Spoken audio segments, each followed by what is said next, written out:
You have your wildly important goals and they might make up 20% of what you do. But the reason most people don't ever do them is because of the whirlwind, the ever increasing, violent storm of things that just keep getting added to your plate. The way you survive a windstorm is you lean in and you say, I'm going to stand my ground and I'm not going to do it.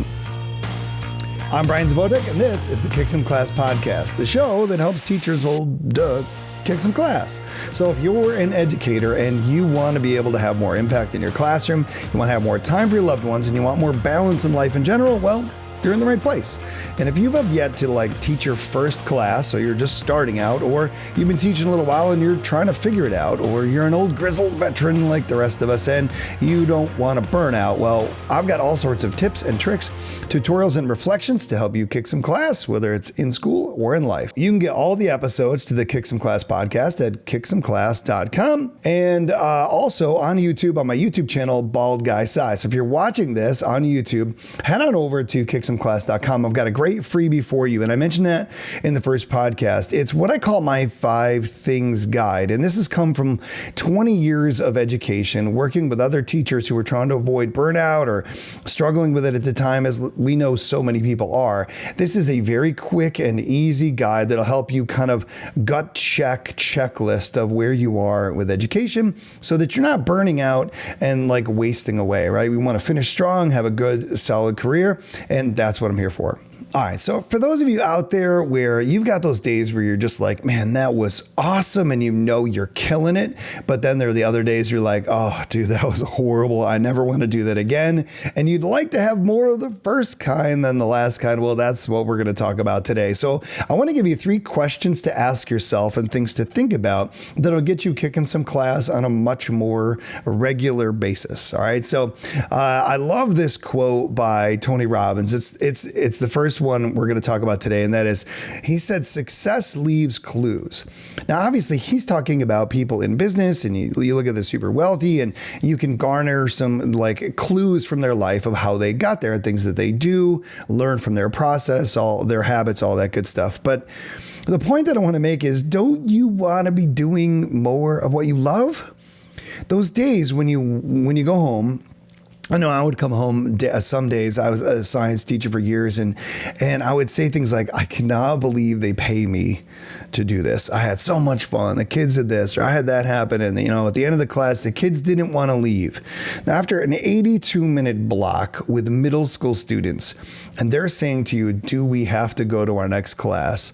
I'm sorry, that's a win. Right? And on days like that, when you've got the win and you know how you felt, you know what you chose to do and how you organized the lesson, how the kids felt, what they gave you from feedback. I mean, there's definitely something you got out of that. It's not this one-sided me designing a lesson and the kids having this experience of a lesson that I thought was good. No, I actually went home energized, even though I was exhausted. And that's such a weird thing to say. So I want you to think about that. Where do you have successes that you can analyze for the clues? Was it a certain type of instructional delivery? Was it a type of lesson? Hopefully it's not when you had a substitute and they watched a video. Yes, I was refreshed.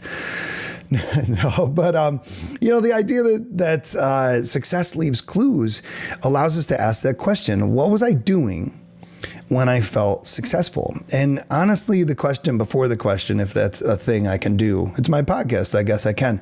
And that is that, how are you defining success? Because one of the things I think about often is that people that use the phrase, get through. How much of your content did you get through? How much of your lesson did you get through? How much of your curriculum did you get through? And I think that is the worst question in the world. And imagine if you went to the doctor and you needed a surgery. And at the end of the surgery, the doctor came out to your loved one and says, well, I just want to let you know I got through 100% of the surgery. But your loved one died a few minutes in, but I kept going and I got it. I'm done. I made it all the way through. Obviously, this is a ridiculous example, but I think teachers kind of do this from time to time. They're like, oh, success is when I got through the lesson. Yeah, but if the kids weren't engaged and were checked out, then it doesn't matter whether you got through or not, because there was no learning, there was no impact, there was nothing there of any value for the kids, the ones that you're there for. So That might be kind of a prerequisite question. How are you defining success on any given day? Are you defining it based on how you feel, on how the kids reacted, what they did, what they didn't do? So I think you need to define what success looks like for you. How are you going to figure that out? How are you going to quantify that?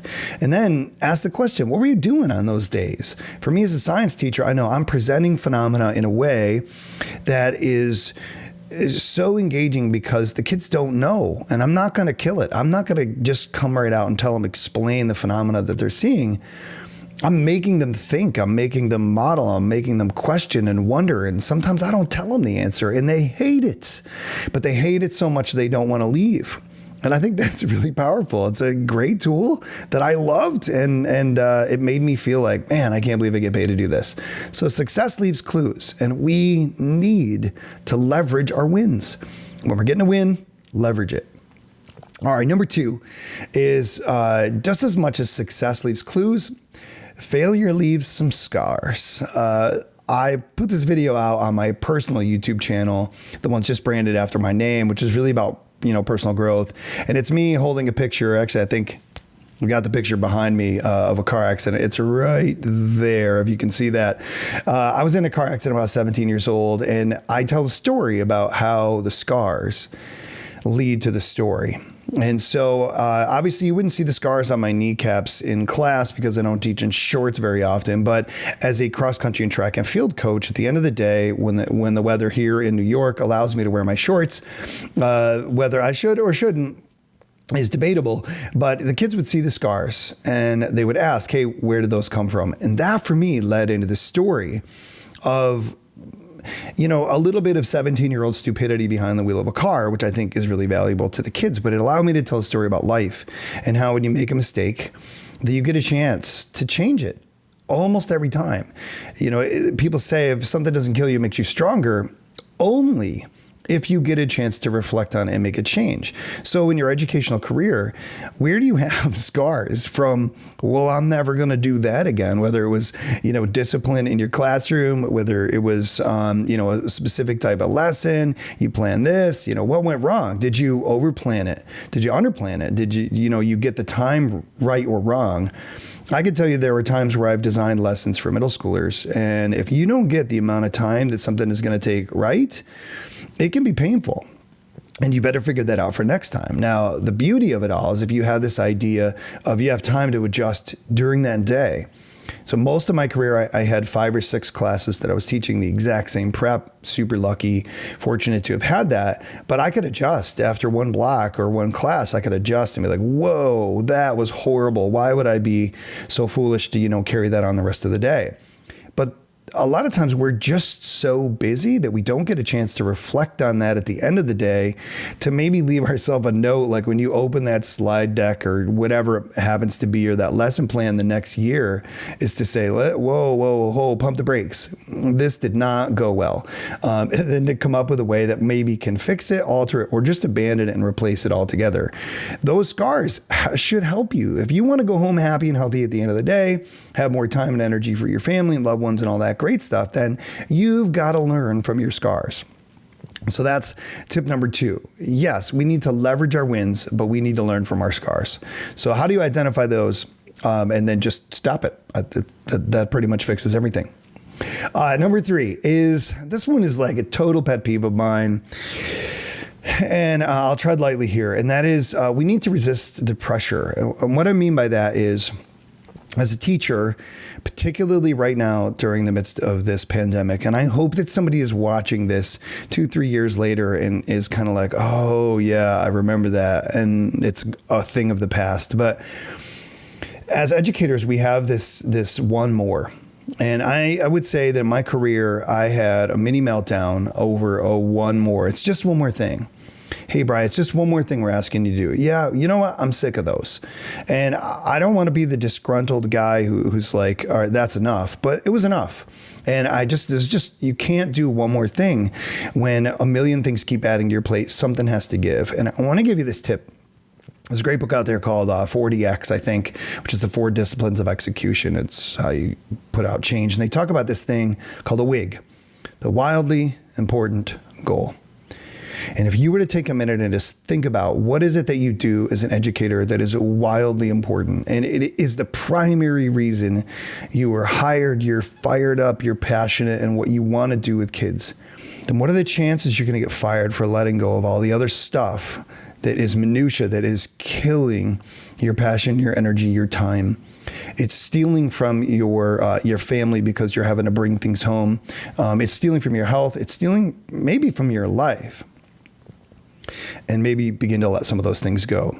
How do we lean in to the whirlwind of other things? In that book, 40X, he says, you have your wildly important goals and they might make up 20% of what you do. But the reason most people don't ever do them is because of the whirlwind, the ever increasing, violent storm of things that just keep getting added to your plate. The way you survive a windstorm is you lean in and you say, I'm going to stand my ground and I'm not going to do it. Now, there are constraints upon you with your job. But there's a couple of things that I could say to you is sometimes we create a whirlwind because we overcommit. We're afraid to say no because of, fear of rejection or whatever, but you just come out and say, I'm sorry, but I'm not going to commit to that committee. I'm not going to comment on that series of emails. I'm just going to let it ride. And I learned this the hard way, that sometimes I was just too stubborn and stupid to not comment in a meeting when the context of the meeting was kind of pointless. It was something I could read in my email. I don't need to act on it. Why am I, voicing my frustration and making the meeting last longer when if I just sit there and be quiet, that I'd get some freedom back. With the meeting wouldn't last as long and I'd get to do the things that I thought I really needed to do, I wanted to do, and that were valuable. And that may come across a little bit, cynical, that like, just put your head down, wait for it to be over and go back to doing what you want to do. But, sometimes that may be the healthiest thing you can do, is just ask yourself, are there things you can stop committing to, stop engaging in, stop wasting time and energy on? Because you only have so much time currency, emotional care that you can put out there in your job. And I would say that the majority of that belongs with the students. If I want to give my best effort, then it's going to go to the students. And it's not going to go to that form or that meeting or that committee or that thing that I just don't find valuable. I want to engage kids. I want to see that they have a happy experience where they're getting something from me. It's joyful, they're creating things, whatever. That is the primary. That's the wig. It's wildly important. And I'm going to lean in and I'm going to push back on the whirlwind. All right, guys. So those are my 3 questions of the things that I want you to reflect on, to ask yourself, to think about, and then to act on. So I'll give them to you one more time. Leverage your successes. Think about the wins and do more of what you love. The second one, which is stupid obvious, is stop doing the things that you hate. Learn from your scars.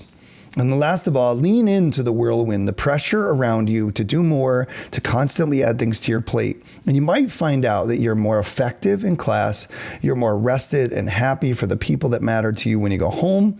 And all around, you're just kicking class more often. So hey guys, this is Brian with the Kick Some Class podcast and the Bald Guy Psy YouTube channel. You can check out the podcast now. There'll be a podcast playlist on YouTube for Bald Guy Psy. Hope you're getting some value out of these things. If you are on YouTube, smash that like button. I know everybody says smash. You can just click it, I think. It's pretty much just click it. Hit the subscribe button as well. Send this to a colleague that you know is going through it right now, because I'm going to be honest with you. Every time I walk around and talk to the teachers in my building, or I talk to people online that are in the teaching profession, they're struggling right now with burnout. And the worst thing in the world that we could go is to have the good teachers leave because there's too much being put on them. And I think that these 3 questions will help you right now and them as well. So share with them, and I will see you in the next one. Peace out. Can I even say that? I don't know. Bye. Well, this has been the Kick Some Class podcast. I hope it helped you maximize your impact in life, at home, and with your students. So get on out there and kick some class. But remember, you can't kick some class if life is kicking your ass.